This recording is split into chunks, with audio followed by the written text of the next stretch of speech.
at the end. Okay, sorry, I can't do two things at once anymore. I think it's a pregnancy thing. I used to be able to do two things. Okay, so let me share my screen.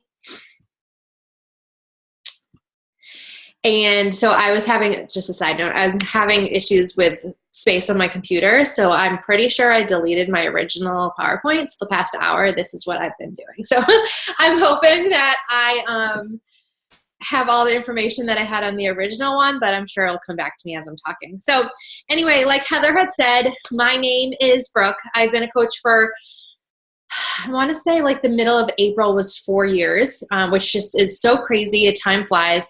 Lifetime 2-star, Success Club starter, Success Club all-star, and team leader. I was a retired teacher, a kindergarten teacher, and I'll go into my story in a second. My son is a little over 3, and I am 30 weeks pregnant with number 2, counting down the days. Okay, so a little bit about my story. You'll see here I wrote that I am a weak leg warrior, and I'm going to talk about what that means. And really, I think it was kind of a blessing in disguise, because I think that's one of the biggest things that has really driven my business from day one. So a little over 4 years ago. Thank you so much for picking that up. You did so good. There we go. A little over 4 years ago, some of you might be able to relate to this, watching my coach on social media, and I was just watching her. She actually went to high school with my husband. So like I knew her in real life, but we weren't really close enough. Like wasn't really good friends with her, but enough to kind of follow her story. And basically she was living this life that I had always envisioned for myself. She was at home with her kids, but she was still really happy. She had her own thing. She was clearly really healthy. She was making an income. She was fit. It was like everything I wanted and more. I always knew growing up that I wanted to stay home with my kids, just a personal preference. My mom stayed home with us, and it was just something I knew I wanted to do. But at the same time, I love work. And I actually didn't really realize that until like a couple years in, and looking kind of back at when I was a full-time coach, what I would have missed if I was only a stay-at-home mom and didn't have this Beachbody business. I really do love work. It wasn't the work that I was trying to get away from when I quit teaching. It was the rigidness, the inflexibility of that job, having to show up for a boss, having to be there at a certain time. I'm chronically late for everything. And so I'm always rushing, and I just hate that feeling. And this was before having kids. And I was like, I can't imagine not being home with my kids. I can't imagine, especially as a teacher, especially as a kindergarten teacher, like you said, Heather, like it's totally different. I don't have the older kids experience, but here I am giving, and I'm someone who gives like 150% to anything that I do. So here I am giving my all to like these 23 5-year-olds who just suck up all of my energy. And like, how would I have anything left, like any energy, any patience left at the end of the day for my own kids?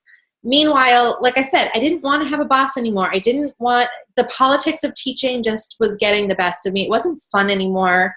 Teaching has just, it changed over the 6 years that I was there.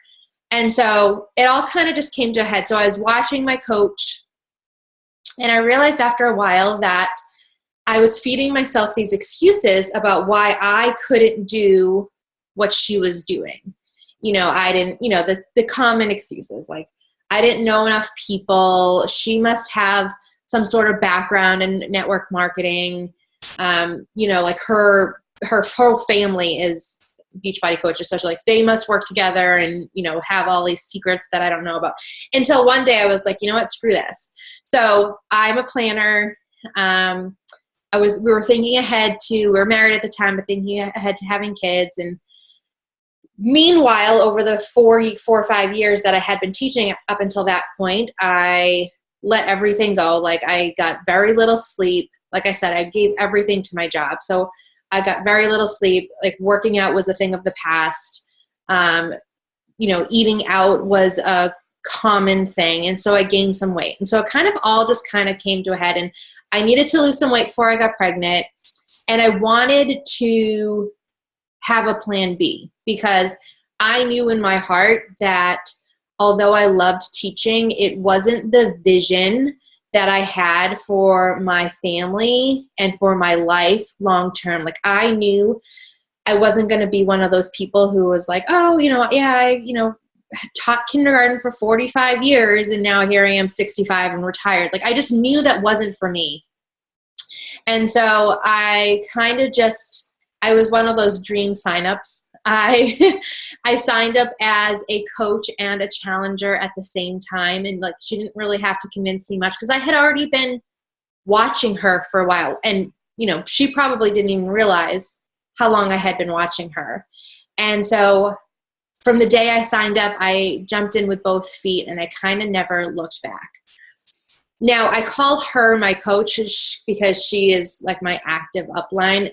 There is somebody kind of in the middle, and who's not active, who's currently a coach but not active. And I am signed up on his weak leg. So I'm on an inside weak leg, where if I had signed up on one of her legs, I probably would have been in a much better position. And when you're signing up at first, obviously you don't know the ins and outs of the genealogy and how all that works. And so this is something I had to overcome. And honestly, it took me a long time to like mentally get past it. But I feel like I said at the beginning, it's almost kind of like a blessing in disguise, because it's something I've had to work past.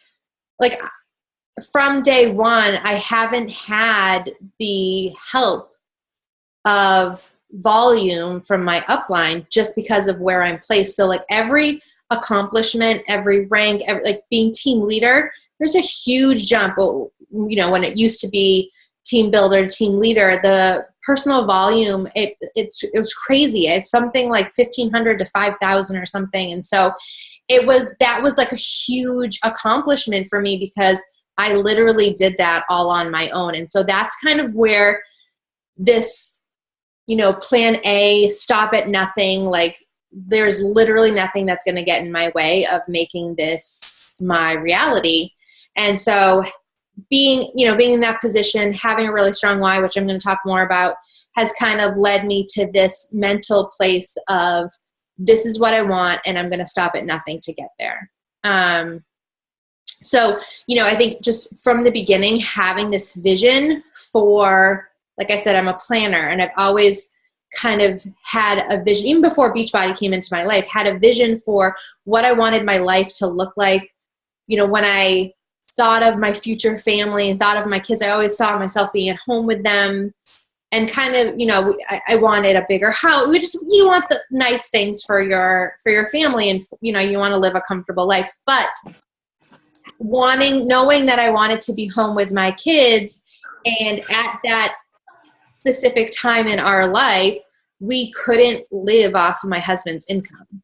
Like, just having kids and quitting my teaching job was not an option. I knew, again, I'm a planner. I knew that if I wanted to have the options down the road, I can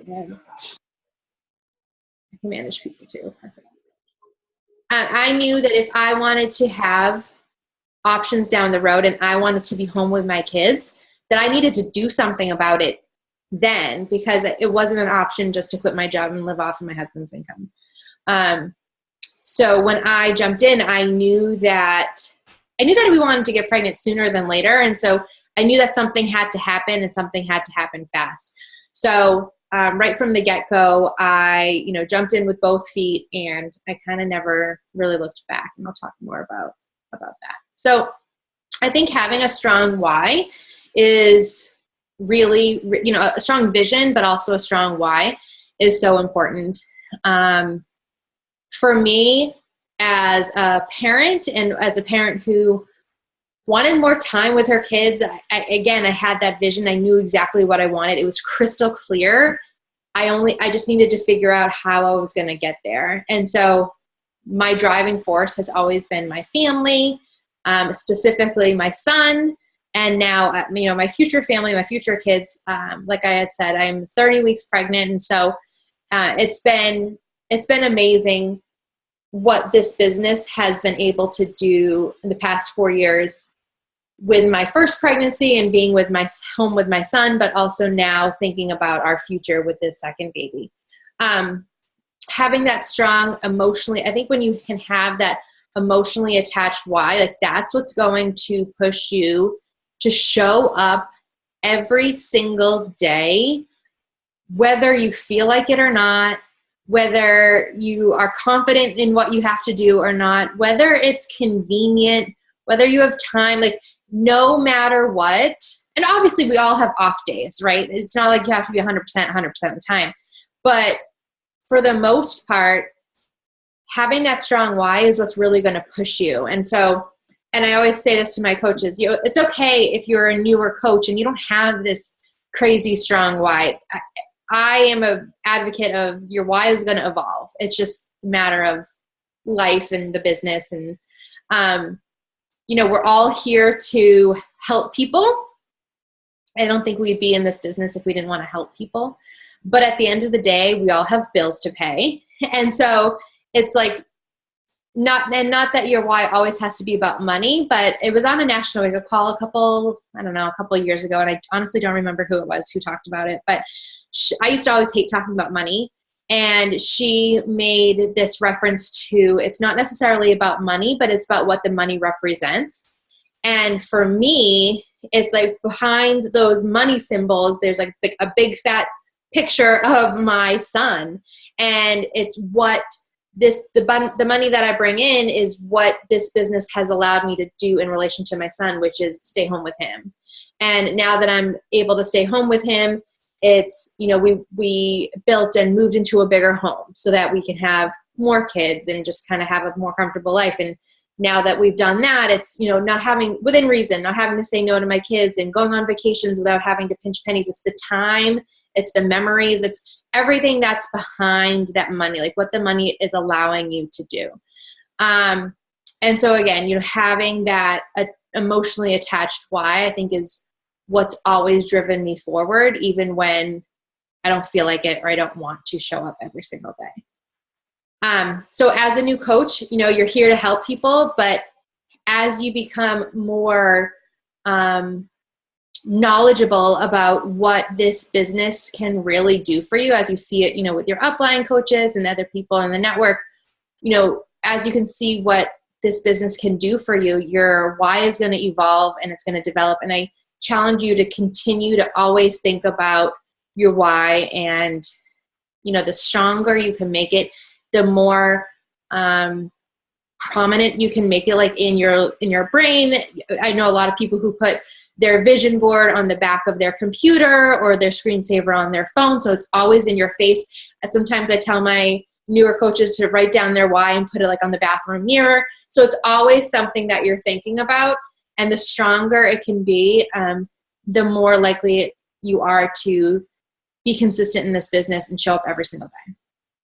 So like I had said at the beginning, I feel like I have this unique perspective of being a full-time teacher and still working this business part-time, and now being a full-time mom and being home and working this business. I say part-time, but I think I work more than part-time hours, which, as I was kind of writing this down, it actually kind of looks pretty similar, but obviously it's different in some respects. And again, when I was teaching full-time, I was a first-year coach, and so I was definitely still a new coach, so that kind of plays into it a little bit too. But basically, when I was working full-time, both then and now, it's, again, not having that mentality that it's not an option and you just got to figure it out. And so when I was a full-time teacher, I figured it out. I made it work. Like I told you, I gave my job like my all. And so I had to get a little bit creative and find those pockets of time. And then as I realized that Beachbody was becoming my plan A and not my plan B anymore, I definitely started to cut back a little bit on doing like the extras of teaching and using that extra time to do more coaching of my coaching business. So for example, like an example schedule of when I was working full time, I would wake up first thing and get my workout done. I am a morning workout person. If I don't work out first thing, it's probably not going to happen, especially after a long day of teaching. And so I would work out. Usually that back then we were posting more, a few times on social media. So I would post and I would check into my challenge group. And then using the commute, I had like a 30-minute commute each way, using that time for personal development, or checking in, voice messages, checking in with my team, things like that. And then I would spend my lunch hour, or lunch half hour, 20 minutes, whatever it was, instead of, making some sacrifices. So instead of going to the lunchroom and talking to the other teachers probably about nothing that really even mattered, spending that time, I remember I would sit at my desk. I would turn off the lights in my classroom and shut the door. So if people walked by and looked through the little glass window, it would look like I wasn't there. And so they wouldn't come in and bother me. But I used that time strategically. But it wasn't just about using the specific pockets of time I had. I also took it one step further and thought about what to do during each pocket of time. So first thing in the morning, for me, like I told you, I had to work out. It was like work out or bust. Then I wasn't going to do invites when I'm at school. I'm probably, number one, probably not supposed to even be like on Facebook or social media while I'm at school, even though I did. But also when I do invites, I like to be focused. I don't want distractions, not knowing if somebody's going to walk in, if the principal's going to walk in. And I wanted to have my Excel sheet up so I could track and all that fun stuff. So during the day, I would do things that kind of required a little bit less brain power, like checking into my challenge group, answering messages, like messages that had come in, doing some follow-ups, sending friend requests, things like that didn't really require a lot of thought process. I could just kind of eat my sandwich in one hand and be on my phone on the other and kind of just make the most of the 20 minutes that I had. And then that big chunk of time at night, I would, again, I stopped going above and beyond for teaching and started doing what I had to do to get by, because I had that vision. I had that mentality. I knew deep down that teaching wasn't for me long term. And so, but I knew that coaching was. And so I knew I could start to kind of cut back and just kind of get by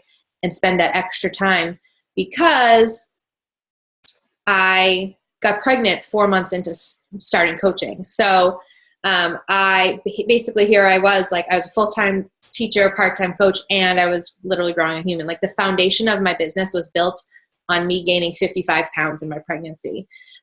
So, I had to hustle and I had to focus, and so I had that goal, I wanted to get as far as I could in my business in that first year, because I had that vision of staying home with my son. And so, getting back to my schedule. So then I had that chunk of time at night where I would sit down and focus with my computer, follow-ups, invites, tracking, all that fun stuff. And I just did that. I was consistent and I did that every single day. And so now, so I did that the first year. And so I think people probably thought I was crazy. I was going to bed super late. I was still waking up early to work out as much as I could. Obviously, it started to look a little bit different as my pregnancy progressed, but I was doing the best I could because I had that end goal in sight. And so because of all that hustle, I was able to justify taking a 16-month leave of absence when my son was born. So as a teacher, he was born the end of April. And so I took that whole rest of that year. Obviously, I got the summer and then the whole next school year. Again, I always knew I wasn't going back, but I couldn't really, at that point, having only coached for like a year, I couldn't justify yet to like my parents, my husband, that I wasn't going back. I needed to kind of show them. And so I took that 16 months leave of absence. And while I was gone, here I am being a first-time mom, not knowing what I'm doing in the mom life, while still trying to progress my business far enough, because on some levels, it was kind of felt like it would be worse to have had that 16 months and then had to go back. It was like a tease. And so again, I had that big why. I had that emotionally attached why. Here I am. I had this little baby. This has always been my dream to stay home. Like, I can't possibly imagine having been home for 16 months and then having to go back. So I just made it work. So here I am now. I'm a full-time mom and a part-time coach. And I just did what I had to do. Obviously, there's a little bit of a transition period until you're getting a few hours of sleep consistently. But, I would do anything and everything and use any and all pockets of time that I could at the beginning until we got into a routine. But I remember wearing my son in the ergo. He would only sleep if he was moving. And so I would do laps around my house while he was on my chest, and then I was on my phone. Any nap that he took, I started working out while he was awake, 2, 3, 4, 5 months in like his bouncy seat or in his jumperoo or whatever. I worked out while he was awake. So then when he was napping, I could use that time to work my business rather than working out when he was sleeping. I just had to get creative. I had to, do what I had to do in order to be successful. My husband and I, and I'm going to talk about this in a second, my husband and I were on the same page. Again, like I told you, he went to high school with my upline. So he knew them. He knew they were the real deal.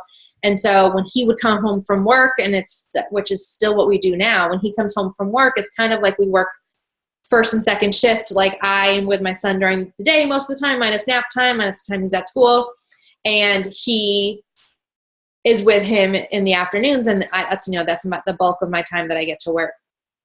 So it's just having that vision, having that why, and making sure that you do whatever you have to do, whatever you're willing to do to make it work and to find those pockets of time. It's getting creative and doing what you have to do and showing up consistently to make it work. And so now, I still have those same pockets of time before he wakes up, when he's napping. He does go to school part-time, which I selfishly started him going to school at the beginning so that I could have some time to work. But obviously it's the best of both worlds for both of us. It's so good for him. It's so good for me. Again, I still have the support of my husband after he goes to bed, like right now. It's just finding the time and making the sacrifices. So just a couple of tips that I have for newer coaches and then for more veteran coaches, just kind of things that I've picked up along the way, along these 4 years of coaching. For newer coaches, really digging into your own journey. I remember, and it still happens, we still have our lulls now, I think, as more veteran coaches. You kind of get into these divots of forgetting about your own journey and being all about the Success Club points.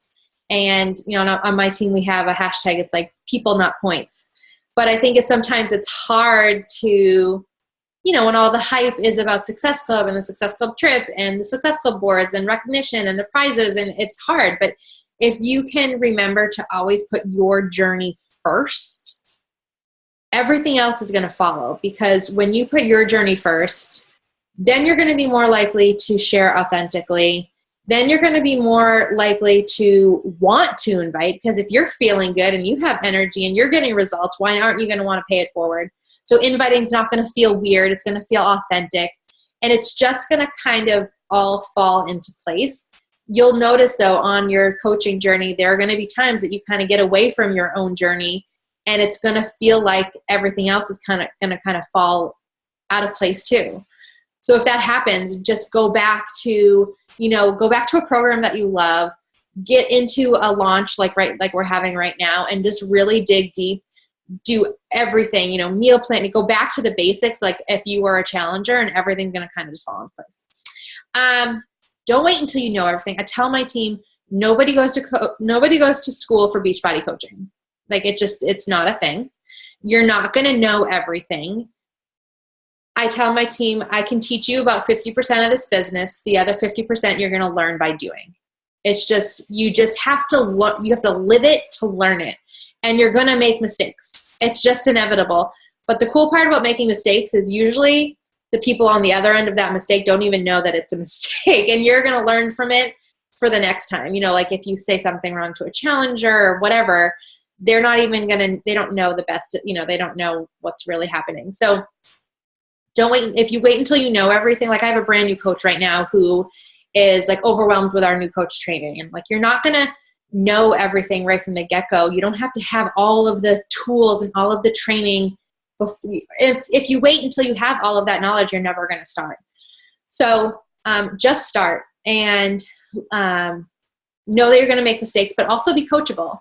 You know, if I didn't know anything when I started this business, but I had that vision and I saw what this business did for my upline coach. And so I knew that it was possible for me too, as long as I was consistent and as long as I showed up every day and didn't go anywhere. And so be coachable. You know, if your coach suggests that you do something, try it out. If you hear on a team call like this, something that worked for somebody else, try it out. You know, be open to trying new things and be coachable. And then last but not least, have fun. My upline guy, he always says, like, if you're not having fun in this business, you're probably doing something wrong. And I think it's so easy to forget that sometimes because, again, we get so caught up in our BAT and our tasks and the vital behaviors and, you know, doing how many invites you're doing and all this crazy stuff. But at the end of the day, this business should be fun. And if it's not fun, then you're probably doing something wrong. So kind of reevaluate how you can make it fun again. And then a few tips for more veteran coaches: lead by example. And this is more like number 3, but I dragged my feet on a lot of things just because I think it was a confidence thing in being a leader.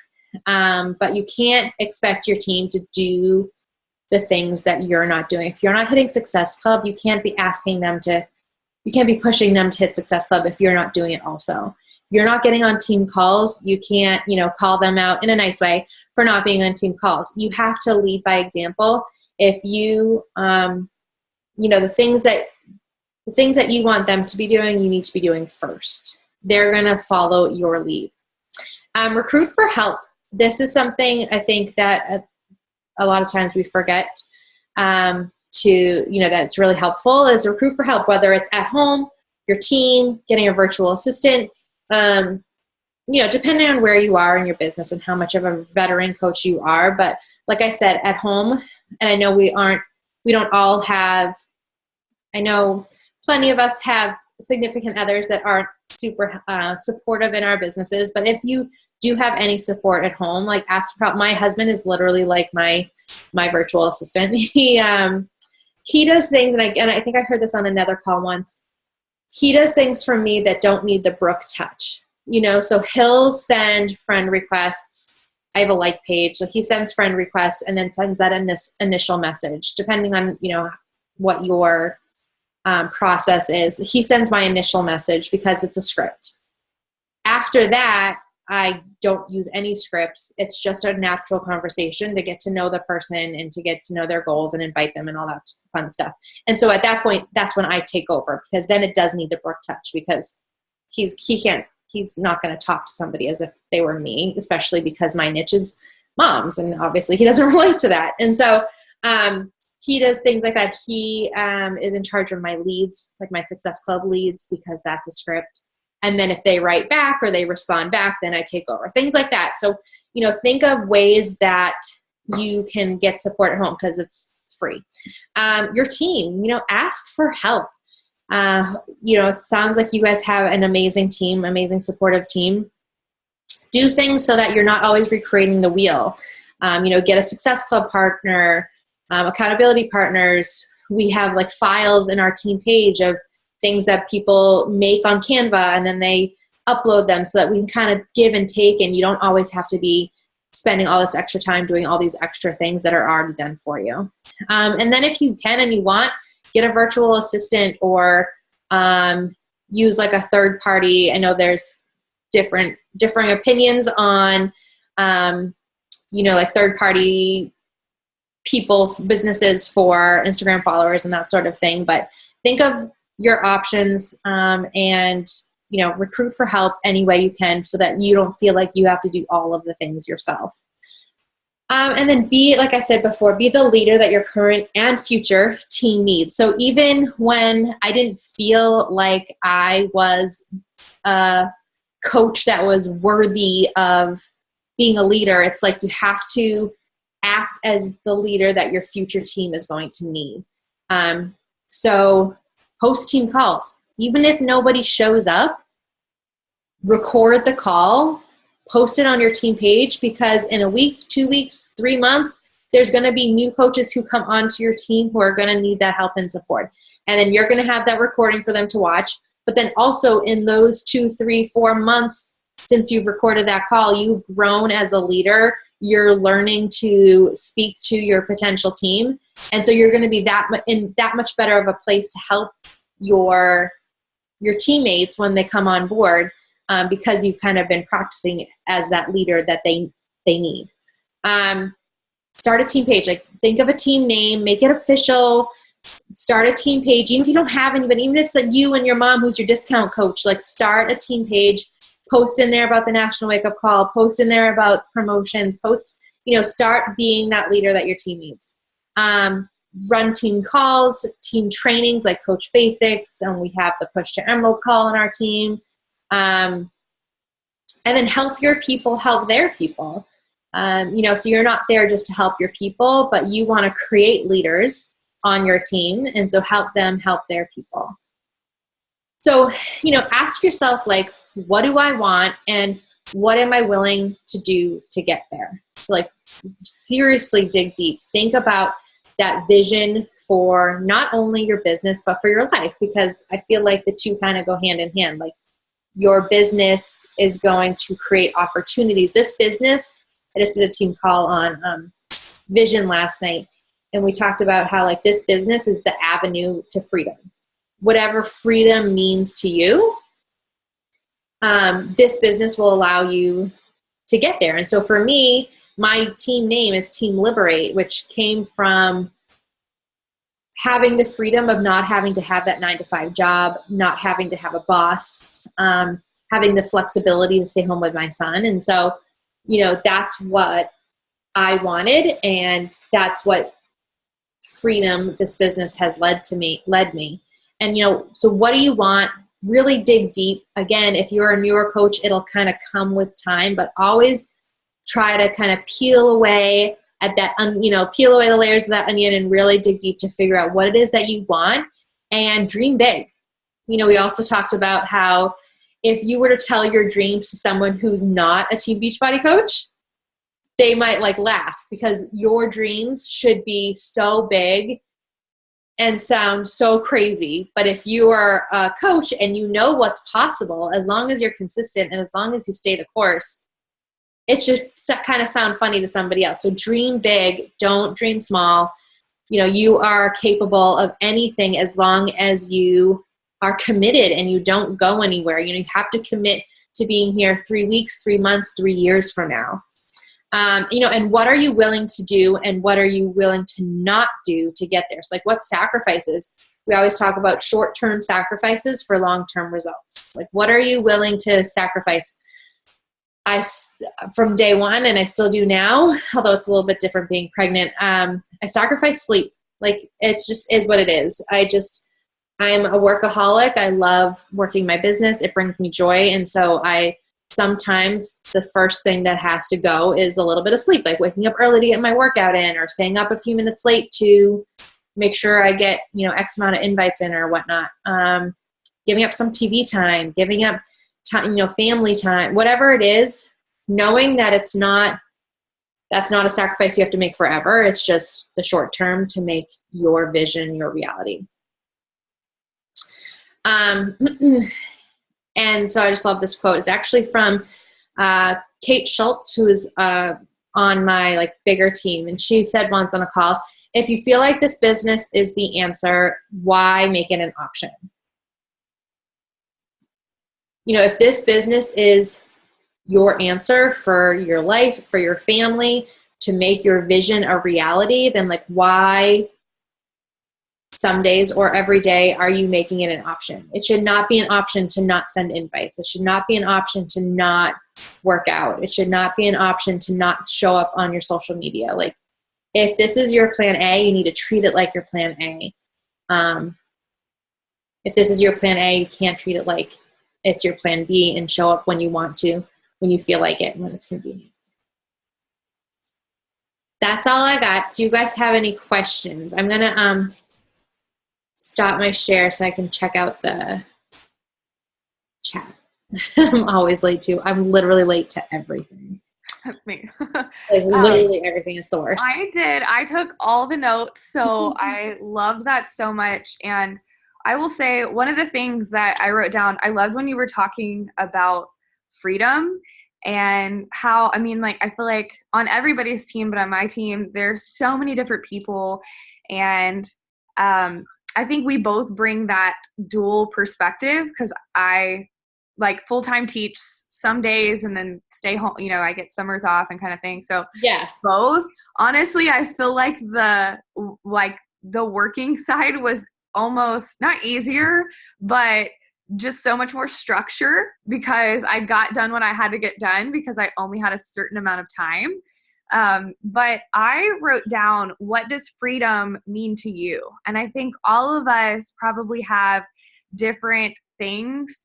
And like you said, I loved how you said figuring it out as you go along as a coach, because when I first started coaching, freedom to me was just being able to cover the cost of my shake and not having to have, you know, $130 hit our bank account. My husband be like, excuse me, what are you paying for that? And so he's here. He said I'd do that anyways. I replaced it with other expenses. It's fine. But, you know, at first for me, freedom was like wanting to be on this fitness journey and not having it cost my family any money. And then freedom was like, I just wanted to cover the cost of groceries. And then I was like, well, I want to cover the cost of my mortgage. Mm-hmm. And then freedom. I feel like I'm pretty unique in coaching in that I don't plan to, you know, you never know God's plans. He laughs when we make them, I think. But, I mean, I don't plan to quit my job. I don't plan, like, it seems to be working doing both. And so for me, freedom doesn't mean quitting my job necessarily, but freedom to me is having the freedom to choose. So like, if the drama starts happening and like you said, like, I don't have time freedom anymore or whatever, for me, Beachbody means freedom to choose whether to be able to work or not. And also, and it, like you said, I loved that you said you should dream big enough to, like, if you told somebody, they would think you were crazy. And freedom for my family. And I was going to ask you about your spouse, because I was like, man, I wonder if her spouse like supported her, and he's going to kill me if he hears me saying this, but he's like, I didn't feel like I had support in the beginning, but it's because I didn't communicate with him, like, my why and my vision. But now he's totally on board and like eavesdrops on team calls. But for me, freedom, we say now we want to be completely debt free by the time we're 33. And so, you know, it's like, that sounds crazy and is probably not typical, but like, mortgage paid off and everything by the time we're 33. He's 30. Did you just turn 33? I think he just turned 33. and I will be 32 next month. So we've got a year to make it happen, and we're going to make it happen. But I want to challenge the team. Like, freedom might not mean staying home with kids. My daughter and I would kill each other probably if we stayed home full time. But ask, what does freedom mean to you? And it doesn't have to be something crazy huge, especially we have some newbies on here, but think about what does freedom look like now? What does your freedom look like a year from now? What does your freedom look like 10 years from now? And dream really big. My question for you, and hopefully you guys utilize the chat or unmute yourselves if you have questions. Don't be shy. You guys are shy. My team's shy. I feel like you attract like how you are. So I'm an introverted extrovert. But anyway, so my question for you, and we talked a little bit about this behind the scenes, but when it gets hard, how do you not get down? So like when you don't hit the rank you were running for, or you miss Success Club, heaven forbid, 1 month, like how do you keep, or when you realize that you're on an inside, and if you guys don't know what that means, it's like, you're what? Like she's on an inside dead leg. That means she has built this from the ground up with zero help. None of you guys are on an inside dead leg, by the way. But so when it gets hard, like when you're hearing all the no's, you don't hit Success Club, or it starts to get hard in this business because we know that's the reality. How do you keep such a positive mindset and not get down and keep going? I mean, I think we all have our moments. I'm sure I've had like a day that I just wallow in pity sometimes, but for the most part, I think it's a combination of things. It's like you had asked in the chat, like personal development is huge. I think, I'm a big advocate of leaning into personal development that's going to help you for where you're at, not necessarily because this is the new up and coming book, or this is the latest speaker, or this is what so-and-so is reading. Figuring out what you need yourself for your personal life and for your business, and kind of leaning into that. Leaning into your team. I have now built this team, like I could never not show up for them. Like even if times are, not going, things are not going the way that I want them to or whatnot, I have a team to lead. And even if you don't have a whole team, even if you have one person, like you have to show up for them. You have to continue to stay the course for them. And I never want my people to get down, because I want to get back on track to getting, closer to that goal that we were trying to get to or whatnot. And so, knowing that you have people who are looking up to you and who need your support and your guidance.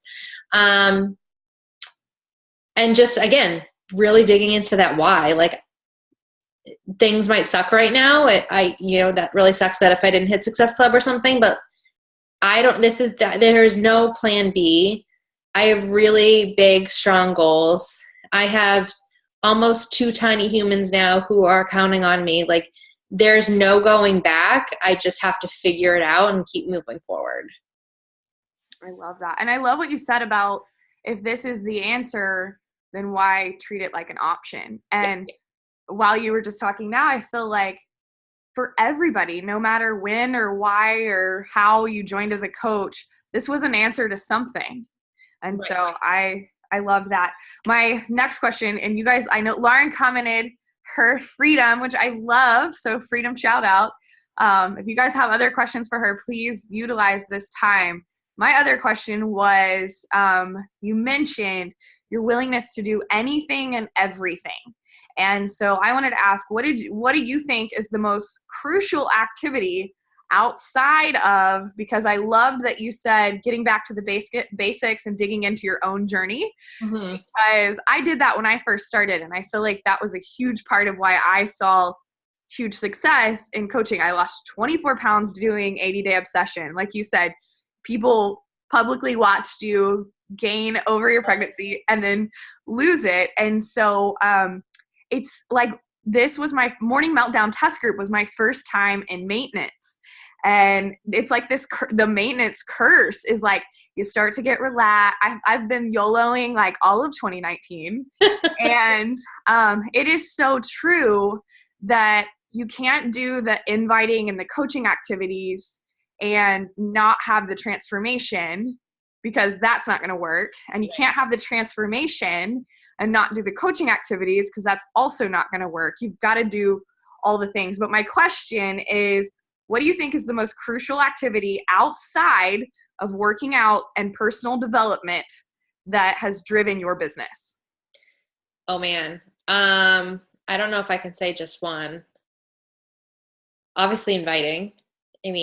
And being, authentic on social media, because you can't invite, if you invite somebody and then they go to look at your page and you have nothing about said challenge group that you're inviting them to, or you have just nothing about fitness or wellness or nutrition, or it's not going to be authentic, and it's going to sound strange, and it's going to feel weird for you. You're going to be way less likely to send those invites if you have nothing to kind of back it up. So definitely sharing authentically on social media, sharing you. I talk a lot to my team about like your story and the 5 things that make you you. And, you know, it's not just working out and fitness. That's only one piece of your puzzle.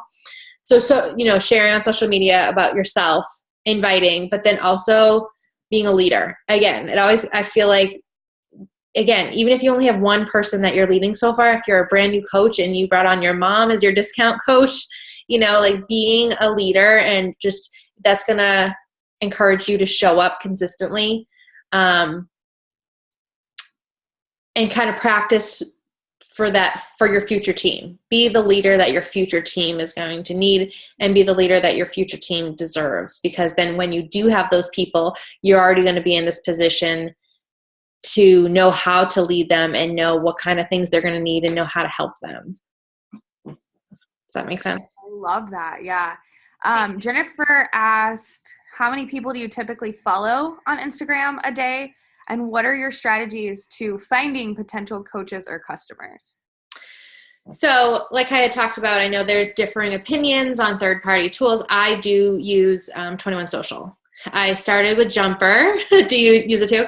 I started with Jumper, and it just, nothing was wrong with them. It just felt like it was kind of expensive. More people were using 21 Social.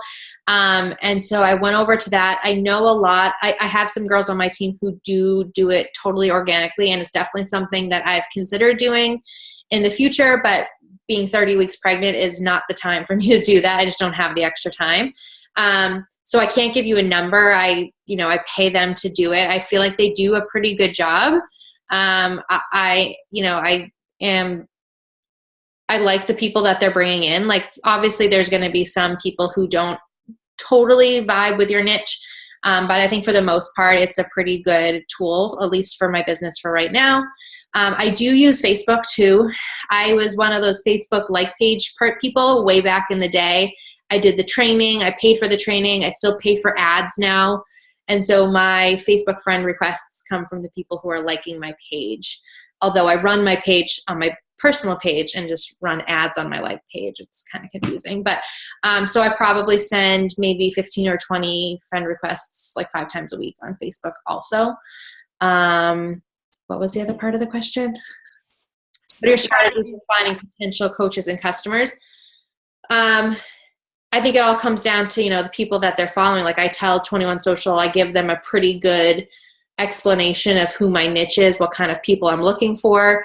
My like page is, because I've done the work, it's targeted towards my specific niche. It's not just random people. So the people who are liking my ad are moms, pregnant women, future moms. So we have that in common. And so on both platforms, I feel like when I start a conversation or I make that initial connection, we already have this vibe going, because we have a lot in common. Also, again, it comes back to being consistent on social media. When you think about if somebody were to send you a random Facebook friend request or Instagram follow request, you're probably going to scope out their page. And so I have consistent quality content on my page. So when they go to my page, they instantly can learn about who I am and what I'm all about, which isn't just fitness. I'm not, vomiting fitness on my page. They can see the whole piece of me. They can see what they can relate to, and they can see that I'm, for lack of a better word, like a normal person, like it's someone that they can possibly get along with. And so I think the conversation kind of flows a little bit easier from there because all of the puzzle pieces are kind of coming together. Like it's my niche. I have, done the behind the scenes work with my social media so that when we're talking, and then when I start to talk about challenge groups or invite them, it's not totally random and out of the blue for either of us because it's clear from my page what I do. Even though I don't say Beachbody, I don't say Shakeology and all that fun stuff, but it's very clear about what I do for a job. Yeah, I love that. And I think too, like built over time. And it's cool that you've been doing this for a while and kind of the evolution of Facebook and Instagram. And I love that you still utilize Facebook. I feel like I was scared of, I've completely built my, I don't know. It doesn't work for everybody, but I put in a lot of time and money into that like page. And so it still works for me. So I keep it going. Yes. I think like pages are really hard to start and get from the ground up now, but Yeah. I completely built my business to 2-star, a full Facebook. I didn't even get on Instagram until I had been coaching for like 6 months. I don't recommend that, but It's different. It's different the way, like we didn't have stories back then. We posted like 4 or 5 times a day on your actual page because there wasn't it's just like you said, it's kind of evolved. Yes. And I guess if anyone else has a question, feel free to comment it. I wanted to, because I don't feel like a lot of guests or a lot of people talk about this, and I love that you did. So when you talked about not being afraid to invest in your business, so you talked about 21 Social. I use 21 Social as well. I have a virtual assistant now, and it's kind of, I don't know, like I wouldn't have done it as a brand new coach. I feel like it's like to be successful. Yeah. So like a rite of passage. I think I put in the work for a good full year. But I wanted to ask you, like, when did you decide to make that switch, to make those investments in your business? Well, I invested in the like page almost right. I want to say pretty immediately after I started coaching, because it was just a thing. Like, I don't know if you remember Jesse Regan, if you remember his name, and so that was an investment pretty soon after I started. But again, I had that vision. Like I knew what was possible in this business, and I treating it like a business, like you have to invest money to get money. Right. And so, and at that time I was still teaching full time. So it wasn't like we were only, living off of my husband's income and my like part-time income. So, I didn't have the money, but I saw it as an investment, and I knew that it would be helpful long-term. So I did that pretty quickly. And then, like you said, maybe a year or 2 years in, I started using a virtual assistant to do things like SC boards and stuff like that. And since then, I've actually cut back on that, and my husband has taken over some of that kind of stuff. That's awesome. That is #goals. So I'll tell my husband that's his next job, is our leaderboards. He does it like while he's at work, like when he's in accounting. So he has like times of the month that's really let's do something about that. That's my husband's an accountant too, so I'm gonna get him to work. That'll be great. Does anybody else have any other questions? Let's see. Lauren said, loved your message about showing up, even if it's just for one person, and being the leader for your future team. Struggling getting daily participation in my group, so I really needed to hear that tonight. And I did too. I loved when you said that, because I think so many people, I don't know that many people are just, they're out there, but I don't know that many people are just natural born leaders. Leadership is scary, and it's like parenting. It doesn't come with a manual. Dragged my feet for a long time on the leadership piece, like hosting team calls. Yeah. It's scary. It's the confidence thing, and that again comes at Yeah. And I think I've seen not just my upline, just kind of Beachbody wide, I feel like there's this fork in the road when you get to, I was going to say diamond, but even emerald, like leveling up for leadership. Like, are you going to just help people? Not just, but help people and run challenge groups. There is a sense of stepping up and into that leadership role. And I love that you said showing up. It's almost like putting in the practice. So by the time you do have a team, then you're kind of in this position that you have the more confidence. And then you have those call recordings. Like, oh, listen to this call, listen to this. This one I did by myself, but it's fine. Yes, pretend you're here for it. So I think Amy Silverman said that really early on. She used to do team calls for literally, like you said, like her mother-in-law, and she would just talk like she had sold out a stadium. And that's just how she said would say, faith it till you make it. Yeah. And I love that. I don't think leadership is something to be afraid of. It's something to do before you're ready, and you'll grow into. So that was really cool. Yeah, I agree. Anybody else? All right. Well, I want to thank you so much for your time. Like I said, you've been welcome. somebody that has inspired me from the beginning. I don't know why. I've just always felt a connection. You're just so real and positive on social media. So thank you for doing this call tonight, and just best of luck with everything. Thank you. Absolutely. And I can send you the recording if you want it. Yes, they will ask for it. So please do. Okay. It was so great to chat with you guys. Thanks so much. Bye. Bye.